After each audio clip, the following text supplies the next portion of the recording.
अस्सलाम वालेकुम नाज़रीन, पाकिस्तान प्रॉपर्टी लीडर से मैं राना अदनान मुदस्सर हूँ। मेरे साथ मौजूद हैं असद भाई। अस्सलाम वालेकुम। वालेकुम अस्सलाम। असद भाई, आज आपका घर जो टीम पीपीएल ने और माशाल्लाह सलमान भाई ने कंस्ट्रक्शन के पूरे प्रोसेस से गुजर के आज समझ लें की हैंडिंग ओवर सेरेमनी का हमने आज इनेकाद किया था। और कितने अरसे में घर बना, डिले भी हुआ नो डाउट, और घर बनने के बाद आज आप लोग शिफ्ट हो रहे हैं, क्या फीलिंग्स हैं आपकी, ये ज़रा हमारे नाज़रीन के साथ शेयर कीजिएगा जी। अदनान भाई, आई होप अगर आपको याद हो, हमने 2020 के अंदर जो है इस प्रोजेक्ट को इनिशिएट किया था जी। जब मैंने प्लॉट लिया था। फिर उसके बाद हम आपके साथ ही जो है ये डील जो है स्ट्रक की थी कि हम हाईटेक को और पीपीएल के साथ मिलके जो है ये कंस्ट्रक्शन करेंगे। उस वक्त हमारी अंडरस्टैंडिंग ये थी कि जो बेसिक नॉर्म्स हैं बैरिया की, हम उसी के हिसाब से जो है वो नक्शा पास करवाएंगे, सारी चीज़ें करेंगे और वो करेंगे जी। मगर इवेंचुअली हमने जो पहला साल था वो हमारा जो है ना बड़ा स्ट्रगल वाला ईयर था। उसकी रीज़न ये थी कि बैरिया उस वक्त 125 गज स्क्वायर यार्ड के ऊपर जो है ना बेसमेंट अलाउ नहीं करता। तो उसके अंदर जो है बहुत सारा परसुएशन हुआ, उसमें सलमान बहुत इन्वॉल्व हुए, पीपीएल बहुत इन्वॉल्व हुआ। हमने एडमिनिस्ट्रेशन के साथ मिलके जो है इवेंचुअली पहले तो approval the. It took almost like एक साल तो उसी के अंदर लग गया, यानी बैरिया ने अप्रूवल देने में जी कुछ ऐसे ही लग गया। यानी वो होते होते अप्रूवल के अंदर 9 से 10 महीने तो लग गए थे। ये अब हम आ गए हैं 2021 के जून के अराउंड। फिर हम उसके बाद जो है फर्स्ट हमारी डिगिंग स्टार्ट हुई थी, और फिर उधर से जो है ऑटोमेटिकली सारी चीज़ें जो है प्रोसेस स्टार्ट हो गई। 2021 जो था दैट वाज, उसके अंदर जो है डिगिंग भी हुई, फिर हमारी बेसमेंट वाला कंप्लीट हुआ सेक्शन, फिर हमारा फर्स्ट फ्लोर कंप्लीट हुआ।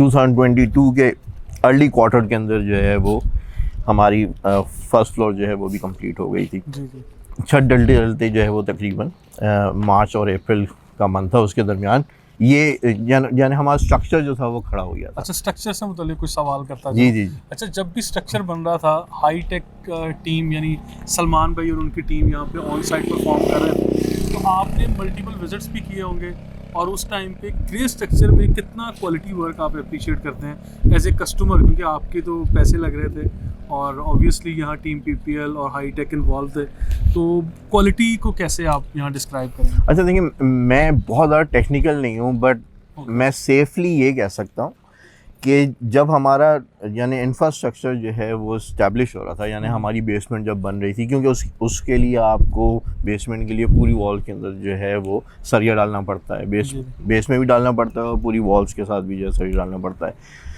तो वो बड़ा क्रिटिकल स्टेज था। उसके अंदर जो है सलमान ने, वो कहते हैं ना कि you never meets the ends, तो उसने सारे एंड्स जो है वो मीट किए, और इसका मतलब ये है कि वो सारी चीज़ें यानी बड़ी प्रोफाउंड थी। यानी अगर वो मैं उधर एक हैप्पी फेस नहीं होता तो इवेंचुअली मैं आपकी जो है ना वो सर के ऊपर सवार होता कि यार ये क्या करवा रहे हैं आप। तो उस प्रोसेस से हम निकल गए, और वो एक कॉन्फिडेंस बिल्डिंग मेजर था। यानी जब हम उससे थ्रू हो गए और मैं भी कंफर्टेबल था, क्योंकि ऑब्वियसली मेरा जो फ्रेंड सर्कल है मैं उसको भी बार बार आके दिखा रहा था कि व्हाट डू यू थिंक कि कैसा हो रहा है ये मशवरा के लिए। एग्जैक्टली। तो वो एक कंफर्ट लेवल जब आ गया, फिर हमने उसके बाद सिर्फ उसको मॉनिटर करना शुरू किया कि अब हमारा फर्स्ट फ्लोर हो गया, अब हमारा सेकंड फ्लोर हो गया, छतें किस तरह से डल गई हैं, कितनी देर पानी डला रहता है, कितनी जो है यानी वाटरिंग ज़रूरी होती है, शावर करना ज़रूरी होता है। फिर उसके बाद मटीरियल इटसेल्फ जो है वो हम बड़ा रेगुलर चेक कर रहे थे कि किस तरह का है। तो हम अगर हम मुझसे ये पूछेंगे कि from the point of view के स्ट्रक्चर कैसा था और मटीरियल कैसा यूज़ हुआ, तो मैं बड़ा सेटिस्फाइड था अल्हम्दुलिल्लाह। ये बड़ा की पॉइंट होता है जो बीइंग अ कस्टमर, किसी भी कस्टमर के मुंह से ये बात सुनना जो मुझे कम से कम अच्छा लगता है कि हाँ सेटिस्फैक्ट्री हद तक ये सारे पैरामीटर्स को मीट किया गया। और माशाल्लाह चले नाउ नहीं, मैं आपको बताता हूँ। आपने तो अच्छाइयाँ बयान की, अब मैं जरा बुराई की तरफ आता हूँ। यानी व्हाट द बैड पार्ट ये था कि 2021 तो थ्रू हो गया, 2022 जो है हम आ गए हैं। 2022 के अंदर जैसी गवर्नमेंट जो है वो रिप्लेस होती है, राउंड अबाउट उस टाइम के अंदर जो है हमारा स्ट्रक्चर तो कंप्लीट था, अब हम फिनिशिंग पे जाने वाले थे। जी। अब वहाँ से ट्रबल ये हो गई कि वो सारी चीज़ें ना एस्केलेट करना शुरू हो गई। यानी फिनिशिंग मटेरियल जो मुझे एग्जैक्टली जो मैं पोर्टा का एक जो है कमोड लेने जाता था वो मुझे उस वक्त मिलता था 18 तक का, वो चला गया 41,000 तक का। सही ना। तो ये जो एस्केलेशन थी वो इवेंचुअली जो है ना वो प्राइस में रिफ्लेक्ट होना शुरू हो गई, कॉस्ट में रिफ्लेक्ट होना शुरू हो गई, और वो एक सेटबैक था। और उसकी वजह से कॉन्ट्रैक्टर यानी आप लोग भी ज़्यादा से ज़्यादा प्रॉब्लम में थे, सलमान भी प्रॉब्लम में ही थे, और इट टुक सम टाइम। और ऑब्वियसली उसके अंदर फिर एक ऐसा मौका भी आया जहाँ पे हमने बैठ के ये रियलाइज़ करा कि हमें इसके अंदर जब तक इनपुट नहीं देंगे जो अग्रीड अपॉन कॉन्ट्रैक्ट या हमारा एग्रीमेंट था उस कॉस्ट के ओवर एंड अबव करना पड़ेगा, अदरवाइज ये पॉसिबल नहीं, हाथ से निकल रही है। एग्जैक्टली। बट वहाँ पे फिर ऑब्वियसली आपको फिर उसके अंदर ऐड इन करना पड़ा, चिप इन करनी पड़ी, फिर इवेंचुअली यानी वो फिर होता चला गया। यानी जो पिछले 4-5 महीने हैं वो एक फास्ट ट्रैक के ऊपर चीज़ें कंप्लीट हो गई हैं। माशाल्लाह। अच्छा, अभी फिनिशिंग मटेरियल की कॉस्ट और इन सारी चीज़ों के बारे में बात करें। फिनिशिंग में सिलेक्शन आपकी ही थी या सलमान भाई की तरफ से भी कोई इनपुट थी कि हमें मतलब ये अच्छी क्वालिटी की चीज़ें मिल रही हैं और वो हमें यहाँ इंस्टॉल करनी चाहिए?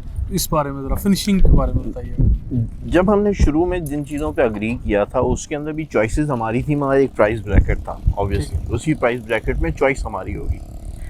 मगर वो लेटर ऑन वो ऐसा पॉसिबल हुआ नहीं कि हम उस ब्रैकेट के अंदर जैसे ही आते थे वो ऑब्वियसली वो जो चीज़ आज से 1 साल पहले थी अब वो मिल ही नहीं रही थी उन पैसों में। तो फिर हमने अपना ब्रैकेट भी बढ़ाया। वही मैं जो कहना चाह रहा हूँ वो ये है कि आपको ऐड इन करना ही पड़ता है जब आप देखते हैं कि मार्केट के अंदर एक मटेरियल की कॉस्ट बढ़ गई है, तो वो जो कॉम्पनसेशन है वो मेरी तरफ से फिर उसके अंदर ऐड इन हुई। यस। और मैं आपको डिफरेंस बता देता हूँ। डिफरेंस ये है कि सिर्फ और सिर्फ फिनिशिंग में अगर आप 2021 के शुरू में खड़े हुए हैं या इनफैक्ट 2022 के भी शुरू में खड़े हुए हैं, तो उससे और आज का जो डिफरेंस है वो मटेरियल के अंदर, फिनिशिंग के अंदर एक रिलेटिवली बेटर क्वालिटी का उसके अंदर ना 30% का मिनिमम डिफरेंस है। मिनिमम डिफरेंस बहुत बड़ा डिफरेंस है। और ये बड़ा अच्छा एक मैसेज भी है हमारे उन कस्टमर्स के लिए जो फ्रेश कंस्ट्रक्शन स्टार्ट करना चाह रहे हैं। और कुछ लोग तो बिल्ड प्रॉपर्टीज़ यानी रेडी प्रॉपर्टीज़ ले लेते हैं, लेकिन एक बड़ी तादाद होती है जो प्लॉट परचेज़ करके, जिस तरह आपने अपनी मर्ज़ी से यानी आप ये कह लें कि अपनी ख्वाहिश के मुताबिक ये घर तमीर करवाया कि क्वालिटी अच्छी हो, डिज़ाइन हमारे मतलब का हो, और बेसमेंट का ऐड करना ये एक बड़ा फैक्टर है। अच्छा, बेसमेंट बड़ा एक मैं समझता हूँ एडिशनल पार्ट था इस घर का, जिसमें आपने कहा कि बैरियर टाउन से 1 साल तो अप्रूवल में लग गया। अब नए कस्टमर्स को मेरा ख्याल 1 साल नहीं लगेगा। हाँ, मेरा नहीं। अच्छा, आपने बायलॉज ही चेंज करवा दी।